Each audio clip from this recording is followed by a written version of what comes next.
Mr. Speaker, 2 weeks after the 2016 election, I warned on this floor that the greatest obstacle to the success of the Republican Congress and the Trump presidency was the Senate's cloture rule. Cloture is the Senate rule that requires 60 votes before a bill can be considered. It was originally designed to protect the minority's right to debate, but it has now degenerated into a very effective way for the minority to prevent any debate. Today, it gives minority Democrats in the Senate the power to summarily reject almost every measure brought to that Senate. In 2016, the American people elected a Republican president and a Republican majorities in both houses of Congress with a simple plea: to make America great again. As a practical matter, this meant reviving the economy, balancing the budget, securing our borders, and rescuing our health care system. Having given us all the necessary tools, it had every right to expect action. If the Republican Congress had proven worthy of this trust, history would have looked back on the last 2 years as the turning point when America reclaimed its greatness and entered a new era of prosperity, solvency, and security. The new 116th Congress would be taking office with a clear mandate to build on that success. Well, the American people got action from the President. They also got action from this House. We sent the Senate over 1,300 bills, fulfilling every promise made to the American people. The Senate acted on fewer than 300.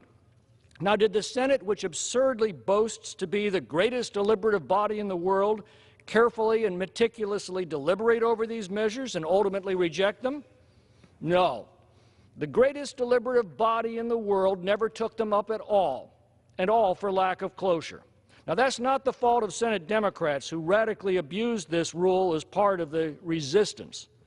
It's the fault of Senate Republicans who let them.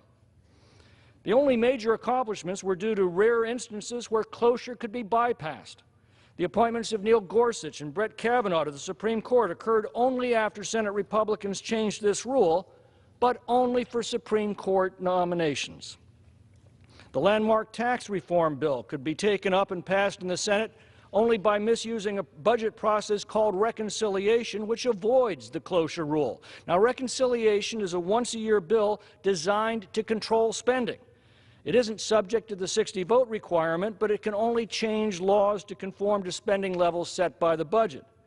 Even then, this proved a mixed political blessing for Republicans. The limits on deducting state and local taxes were all placed in the bill solely to conform to reconciliation requirements. Republicans got clobbered in the high-tax states where these provisions proved so unpopular. The tax cuts triggered such dramatic economic growth that federal revenues increased, yet the deficit continued to widen. Why? Well, spending exploded, in part because House leaders hijacked reconciliation, the most potent tool to control spending, in order to get around the Senate's cloture rule.